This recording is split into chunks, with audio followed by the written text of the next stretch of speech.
बिस्मिल्लाहिर्रहमानिर्रहीम। अस्सलाम वालेकुम दोस्तों, वेलकम टू कोडनीट। आज की वीडियो हम डिस्कस करेंगे लेक्चर 18 जो कि मिड्स का लास्ट चैप्टर है। तो इससे पहले जितने भी आपने लेक्चर्स देख लिए हैं आप लोगों को मैं सजेस्ट करूँगी वो आप लोगों ने लेक्चर्स दोबारा एक दफ़ा देर से देखने हैं ताकि आपकी रिवीजन हो जाए। और इसके अलावा अपने हैंडआउट्स को बहुत अच्छे से रीड करना है एंड आपकी तैयारी बहुत अच्छे से हो जाएगी। तो आज की लेक्चर स्टार्ट करते हैं। तो दोस्तों लास्ट लेक्चर में हमने डिस्कस किया था रिलेशनल अलजेब्रा के बेसिक ऑपरेशंस जैसे कि सिलेक्शन, प्रोजेक्शन और जॉइंट के कॉन्सेप्ट। तो आज के लेक्चर में हम पढ़ेंगे जॉइंट के टाइप्स, रिलेशनल कैलकुलस और नॉर्मलाइजेशन का इंट्रोडक्शन। तो सबसे पहले हम देख लेते हैं जॉइंट्स होते क्या हैं। ठीक है, तो जॉइंट असल में क्रॉस प्रोडक्ट का स्पेशल फॉर्म होता है। इसका काम होता है दो टेबल्स को कंबाइन करना कॉमन एट्रीब्यूट की बेस पे। सिंपल क्रॉस प्रोडक्ट में तो हर रो से मैच होती है, बहुत बड़ा टेबल बन जाता है उसके बाद। लेकिन जॉइन इसको स्मार्ट बना देते हैं, सिर्फ उन रोज को निकालता है जो किसी कंडीशन को सेटिस्फाई करती हैं। चलो अब देखते हैं कि जॉइन की टाइप्स कितनी हैं। तो बेसिकली जॉइन की 5 टाइप्स हैं, उनको स्टेप बाय स्टेप डिस्कस करते हैं। तो थीटा है सबसे पहले, तो इसमें पहले एक कंडीशन लगाते हैं और सिर्फ सिलेक्टेड रोज को दूसरी टेबल के साथ कंबाइन करते हैं। नॉर्मल जो क्रॉस प्रोडक्ट होती है सभी रोज मर्ज होती हैं, लेकिन थीटा जॉइन में फिल्टर लगा दिया जाता है। इसको हम एक नोटेशन के साथ रिप्रेजेंट करती है। इसमें जो हमारे पास थीटा होता है ये हमारी कंडीशन को सेटिस्फाई करते हैं। जो आर इंटू एस है ये हमारे दो रिलेशन होते हैं। ठीक है, और ये अप्लाई होती हैं सिलेक्ट ऑपरेशन के किसी एक रिलेशन के ऊपर ताकि हमारा क्रॉस प्रोडक्ट हमें मिल जाए। ठीक है, अब बात कर लेते हैं इसको एक एग्जांपल के साथ। तो फैकल्टी का एक टेबल है और हमारे पास यहाँ पे कोर्सेज का एक टेबल है। ठीक है, अब हमने क्या करना है, हमने यहाँ पे चाहते हैं कि हमारे जो ये असिस्टेंट प्रोफेसर है, ठीक है, हम जस्ट चाहते हैं कि हमारी वो वाली रोज निकालना है। अब हमें जस्ट ये चाहिए, तो हमारे पास ये 2 रोज हैं एंड यहाँ पे ये 4 रोज है। तो 2 4 8, इस मीन हमारा जो आंसर आना चाहिए वो 8 रोज के अंदर आना चाहिए।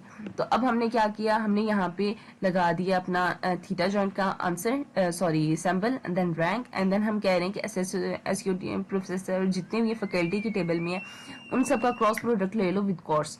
तो अब ये उसने क्या किया, उसने जब इसका लिया क्रॉस प्रोडक्ट तो हमारे पास 8 रोज आनी चाहिए। तो अब ये देखें हमारे पास बिल्कुल 8 रोज आई और सारी किसकी रोज आई, एसोसिएट प्रोफेसर की ही हमारे पास जितनी भी रोज आई उसी की हैं। इसने फिल्टर करके हमें जस्ट वही निकाल के दे दिया।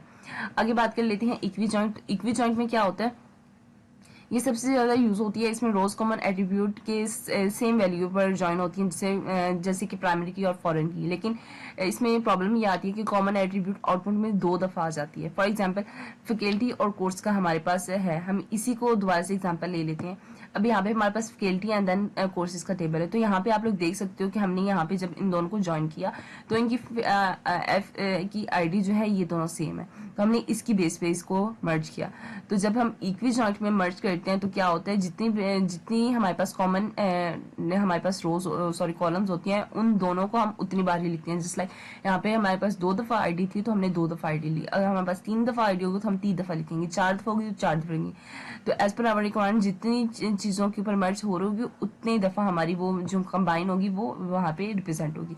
जबकि नेचुरल जॉइंट में क्या होता है, नेचुरल जॉइंट ये इक्वी जॉइंट की इंप्रूव फॉर्म है, इसमें भी कॉमन एट्रीब्यूट की सेम वैल्यूज मैच होती हैं। डिफरेंस इसमें बस ये होता है कॉमन एट्रीब्यूट सिर्फ एक दफा शो होता है आउटपुट में, लेकिन जो इसकी डुप्लीकेट फॉर्म होती है वो रिमूव हो जाती हैं। ये भी बिल्कुल सेम एग्जांपल फैकल्टी और कोर्सेज का हमने टेबल लिया, लेकिन यहाँ पे ये हमारे एफ आई डी है यहाँ पे इसको रिमूव कर दिया गया। ठीक है, जिसका डुप्लीकेट था उसको रिमूव कर दिया कि जस्ट एक बार लिखा गया।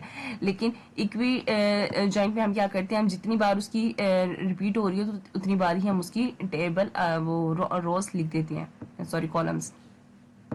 अब बात कर लेते हैं इसकी आउटर जॉइंट की। ठीक है, तो आउटर जॉइंट की ये कुछ टाइप्स हैं। पहले है लेफ्ट आउटर जॉइंट। ठीक है, यानी आउटर जॉइंट में बेसिकली होता ये है कि ये डिफरेंट होता है। यानी जब मैचिंग रोज मिल नहीं रही होती तब टेबल की सारी रोज रखनी होती हैं। तो लेफ्ट आउटर जॉइंट में क्या करते हैं, हम लेफ्ट वाली टेबल की सारी रोज रखती हैं, अगर राइट में मैच ना हो तो नल फिल कर देते हैं। ठीक है, एग्जाम्पल से समझ लेते हैं। अब यहाँ पे हम देख सकते हैं कि यहाँ पे हमारे पास लेफ्ट साइड के ऊपर कुछ भी नहीं है, सॉरी लेफ्ट साइड के ऊपर इधर कुछ भी नहीं है। ठीक है, तो हमने क्या किया, इसको रीअरेंज कर दिया एंड इसको ऊपर मूव करके एंड देन यहाँ पे नीचे नल स्टोर करवा दिया। इसी तरह राइट में हम क्या करते हैं, राइट जब हम लगाने लगते हैं तो राइट साइड के ऊपर जितना भी डाटा होता है हम उसको फिल आउट कर देते हैं और लेफ्ट साइड के ऊपर हम लिख देते हैं नल। आउटर जॉइंट में क्या होता है, फुल आउटर जॉइंट में दोनों तरफ की सारी रोज रखती हैं और जो मैच ना करें वहां नल लगा देते हैं कि यहाँ पे लेफ्ट और right at a time apply होता है। अब यहाँ पे देखिए आप लोग नल यहाँ पे लिखा हुआ है एंड यहाँ पे भी नल लिखा हुआ है, यहाँ पे हमारे पास वैल्यूज नहीं थी। अब सेमी जॉइन में क्या होता है, इसमें पहली नेचुरल जॉइन होता है, फिर सिर्फ पहली टेबल्स के साथ एट्रीब्यूट्स लाइक, तो सेमी जॉइंट में पहले नेचुरल जॉइंट होता है, फिर सिर्फ पहली टेबल के एट्रीब्यूट्स लाइक किए जाते हैं, मतलब जॉइंट के बाद सिर्फ लेफ्ट टेबल का डाटा दिखाया जाता है, राइट का नहीं दिखाया जाता। तो यहाँ पे आप लोग देख सकते हो कि हमें जो डाटा चाहिए था, रिक्वायर्ड था, हमने जस्ट वो यहाँ से सेमी जॉइंट का ऑपरेशन लगा के एग्जैक्ट कर लिया।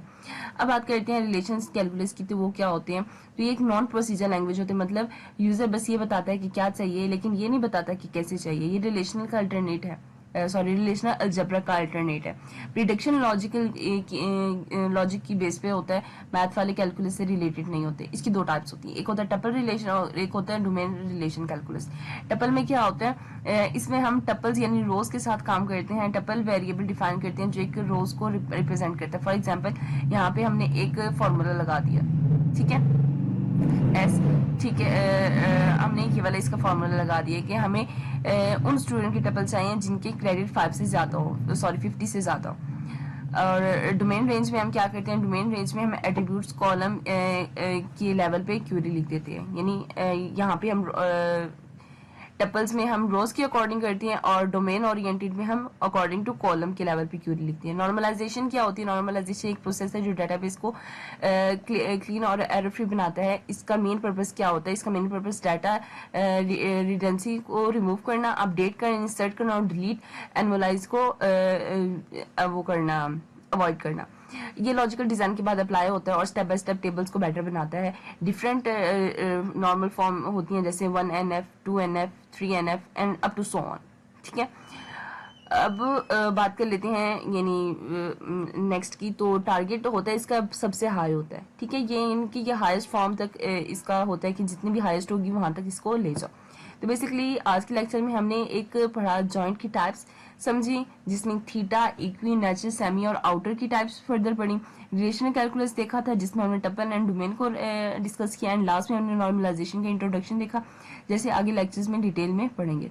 तो दोस्तों हमारी ये था आज के लेक्चर, उम्मीद आप लोगों को पसंद आएगा। वीडियो अच्छी लगी तो उसको लाइक लाजम कीजिएगा, चैनल को सब्सक्राइब कीजिएगा और बेल आइकन को प्रेस कीजिएगा ताकि हमारे चैनल से आने वाले मजीद अपडेट्स आपको टाइमली मिलती रहे। मिलेंगे नेक्स्ट वीडियो में एक नई अपडेट के साथ, बहुत ज़्यादा ख्याल रखिएगा, दुआ में याद रखिएगा, तब तक के लिए अल्लाह हाफिज़।